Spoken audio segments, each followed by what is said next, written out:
तो last episode के and पे हमने देखा था कि नामकुंग फैमिली के पैट्रियार्क जो होते हैं वूकोंग से कहते हैं कि तुम्हें यहाँ पर हमारे पास एक कैरेक्टर बनकर रहना है और साथ ही तुम्हें उस बंदे को ढूंढना है, तो फिर तुम्हारे लिए हमें कुछ करके देना होगा। तुम्हें हमारे कुछ टास्क को पूरा करना होगा जो हम लोग खुद पूरे नहीं कर सकते। अगर तुम ऐसा करते हो तभी तुम यहाँ पर रुक पाओगे। तो हमारा जो वूकोंग होता है उनसे कहता है कि हाँ क्यों नहीं, ठीक है, मैं तुम्हारे लिए करने को तैयार हूँ। और साथ ही हमारा सोच रहा होता है कि मैं अगर यहाँ पर इस बंदे का भरोसा हासिल कर लेता हूँ तो फिर एक बहुत ही स्ट्रॉन्ग एलाई मेरे हाथ लग जाएगा, क्योंकि ये बंदा इस वक्त काफी ज्यादा स्ट्रॉन्गर है और इस वक्त इसके नीचे यहाँ पर बहुत सारे मार्शल मास्टर्स हैं जो इसके कंट्रोल में हैं। इसी तरह मैं यहाँ पर इस बंदे को यूज कर पाऊंगा। तो इसी के साथ ही मैं वूकोंग आगे बढ़ता जाकर उस राहुल की तरफ देखता और कहता है कि मुझे लगता है कि मुझे इस फ्लफी बॉल को फिर से पकड़ना होगा और इससे पूरी बात सुननी होगी। लास्ट टाइम जो कुछ भी यहाँ पर हुआ था इसने कहा कि इसे बहुत सारी स्पिरिचुअल एनर्जी दिखाई दी थी। तो मैं वूकोंग जो होता है वहां पर से निकल आता है और इसी के साथ ही अगले दिन सुबह के वक्त का सीन दिखाया जाता है कि हमारे वूकोंग को एक मिशन दे दिया जाता है। तो कुछ दिन के बाद मैं वूकोंग जो होता है अनहुई प्रोविंस की मेन मार्केट में जाता है जहां पर लोहा पिघलाकर उसके साथ वेपन्स बनाए जाते हैं। तो मैं वूकोंग जो होता है वहां पर उस मार्केट में आगे की तरफ बढ़ रहा था जहां पर एक बड़ी शॉप होती है। तो वो गली में से चलता हुआ जा रहा था। सभी लोग उसकी तरफ देखकर हैरान हो रहे होते हैं क्योंकि उसके बालों का कलर अजीब है। इसी वजह से वो लोग उसे फॉरेनर समझ रहे होते हैं कि कोई बाहर का घोड़ा यहाँ पर आ गया है।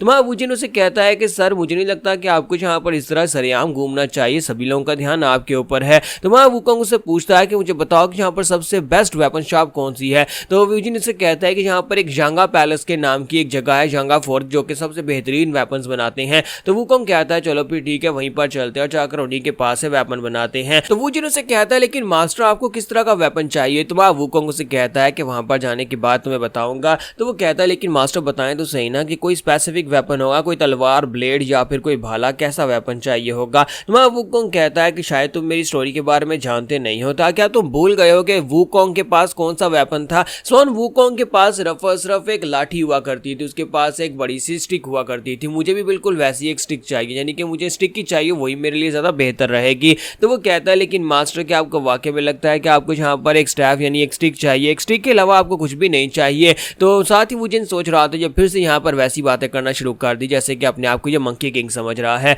तो ये लोग जांगा फोर्ट में पहुंच जाते हैं। वहां पर पहुंचने के बाद माँ वूकोंग जो होता है उनसे पूछता है कि बताओ कि यहाँ पर एडमिनिस्ट्रेटर कौन है, तुम में से कौन यहाँ का मैनेजर है। तो एक बंदा उसके सामने आकर खड़ा हो जाता है और उसकी तरफ देख रहा होता है और कहता है कि इसके बालों का कलर देखकर लगता है कोई फॉरेनर है, कोई फॉरेनर यहाँ पर अपने लिए शौक से कोई वेपन बनवाने के लिए आया होगा। हो सकता है गोल्ड का कोई वेपन बनवाए और अपने कंट्री में वापस लेकर जाए। तो चलो अच्छी बात है, हमारे पास यहाँ पर कोई वीआईपी कस्टमर आया है तो हम लोग इसकी रिक्वायरमेंट्स को जरूर पूरा करेंगे। तो मैं वूकोंग कहता है कि तुम मेरे चेहरे की तरफ देखकर इतना अजीब सा रिएक्शन क्यों देख रहे हो, मुझे घूर घूर कर क्यों देख रहे हो। वो कहता है सर प्लीज माफ करिएगा, हमारे पास फॉरेनर बहुत ज्यादा काम आते हैं। तो इसी के साथ ही मैं वूकोंग अपने पास से वो मेटल निकालता है, वही डिवाइन वेपन निकालकर उसके हाथ में रख देता है और उसे कहता है क्या तुम इस मटेरियल के साथ मेरे लिए एक स्टाफ बना सकते हो। मुझे एक छड़ी चाहिए, उस छड़ी के एंड के ऊपर यानी जहां पर उसकी टिप्स होंगी दोनों तरफ तुम्हें यहाँ पर उसके ऊपर ये मटेरियल लगाना होगा। तो मैनेजर जैसे ही वहां पर उस मेटल के टुकड़े को अपने हाथ में पकड़ता है तो वो कहता है कि सर ये किस किस्म का मटेरियल है, ये लोहा तो नहीं लगता और ऊपर से ये बहुत ज्यादा हल्का भी है। और इसी के साथ ही जैसे वो लोग उस वेपन को रख कर उसके ऊपर अपनी तलवार के साथ से काटने की कोशिश करते हैं तो वो उनकी तलवार जो होती है वो टूट जाती है। तो जैसे उसकी तलवार टूटती है वो मैनेजर जो होता है उस शार्ड को अपने हाथ में पकड़कर खड़ा होता है और कहता है कि सर ये मत कहिएगा कि ये स्टारफॉल आयरन है।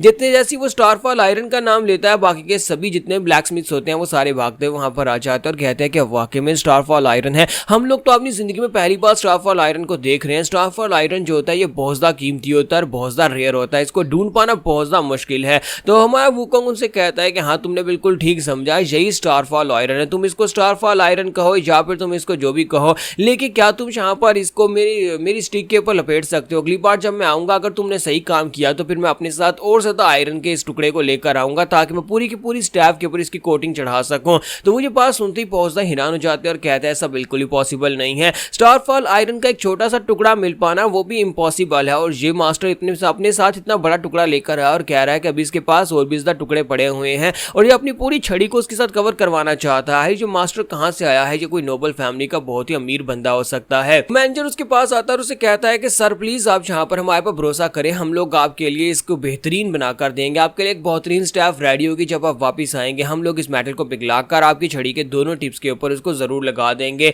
तो मैं वूकोंग कहता है ये मैटर बहुत ज्यादा कीमती है, इसलिए प्लीज यहाँ पर इसका ध्यान रखना और ये खोना नहीं चाहिए क्योंकि ये बहुत ज्यादा कीमती है। तो वो कहता है जी सर आपको बिल्कुल परेशान होने की जरूरत नहीं है, हमें यहाँ पर इसकी कीमत का अच्छे से अंदाजा है। तो मैं वूकोंग जानबूझकर सभी लोगों के सामने ऊंची ऊंची आवाज में बात कर रहा था। वहां पर जितने कस्टमर कस्टमर्स होते हैं उन सभी लोग भी इस बात से हैरान हो रहे होते हैं कि यहाँ पर स्टारफॉल आयरन लाया गया है। एक फॉरनर जो है अपने पास से स्टारफॉल आयरन लेकर आया था। तो वो लोग वहाँ से बाहर निकलते हैं। तो बाहर निकलने के बाद वुजिन उसे कहता है कि मास्टर, अगर वाकई में ये चीज़ जो आपने उसे दी है वो स्टारफॉल आयरन या फिर कोई बहुत ही रेयर और कीमती चीज़ है, तो आपको नहीं लगता कि आपको यहाँ पर इस तरह से सभी के सामने उसको उसके हैंड ओवर नहीं करना चाहिए था? यहाँ पर बहुत सारे लोग ऐसे होंगे जो कि इसको हासिल करना चाहते होंगे या फिर चोरी करना चाहते होंगे, तो फिर क्या होगा? तो वहाँ वुकोंग से कहता है कि मैं यहाँ पर एक जॉब के ऊपर आया हूँ, नामकुंग फैमिली के लोगों ने मुझे एक मिशन दिया है, मैं उसी मिशन को पूरा करने के लिए यहाँ पर आया हूँ। तो हमारा वुजिन कहता है क्या बात है मास्टर, इस बात का क्या मतलब है? तो वहाँ वुकोंग कहता है इस बात का मतलब यह है कि ये यांगा फोर्ज कभी यहाँ पर नामकुंग फैमिली के बिजनेस के अंडर हुआ करता था, यानी यांगा फोर्ज कभी नामकुंग फैमिली का हिस्सा था।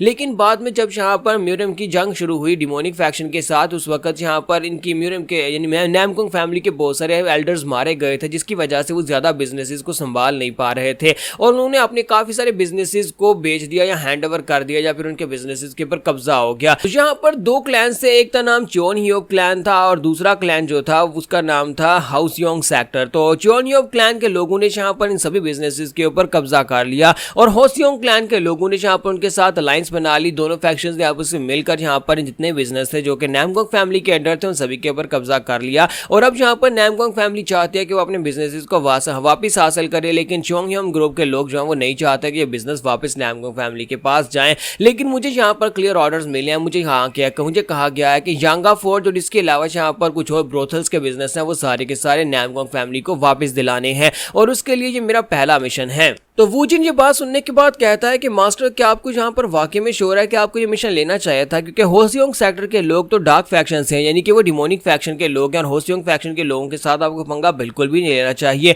क्योंकि नोबल फैमिली के लोग खुद भी यहाँ पर उनके साथ पंगा नहीं लेना चाहते। इसी वजह से तो नामकुंग क्लैन के लोगों ने आपको यहाँ पर सामने कर दिया है। सभी लोग जानते हैं कि चोनहियोब सेक्टर के लोग जो है वो यहाँ पर हाउसयोंग सेक्टर के लिए काम करते हैं और हाउसयोंग सेक्टर एक डिमोनिक फैक्शन है और डिमोनिक फैक्शन के साथ पंगा लेना इसका मतलब यह है कि वो लोग आपको रूथलेसली मार डालेंगे, क्योंकि वो किसी की कोई परवाह नहीं करते और ना ही यहाँ पर म्यूरम के राइट रूल्स को फॉलो करते हैं। मास्टर, मुझे समझ नहीं आ रही कि आखिर आपने यहाँ पर इस वाली जॉब को लिया क्यों? आप स्टार्स को मना कर सकते थे, क्योंकि अगर यहाँ पर कुछ भी बुरा होता है चोनहियोब ग्रुप के लोग या फिर हाउसयोंग सेक्टर के लोग आपके पीछे आते हैं तो नामकुंग फैमिली के लोग चुपचाप बीच में से निकल जाएंगे और कहेंगे कि ये उनके गेस्ट का पर्सनल मैटर है, इसी वजह से वो लोग इस सब में हिस्सा नहीं डाल सकते और ना ही आपको आकर बचा सकते हैं।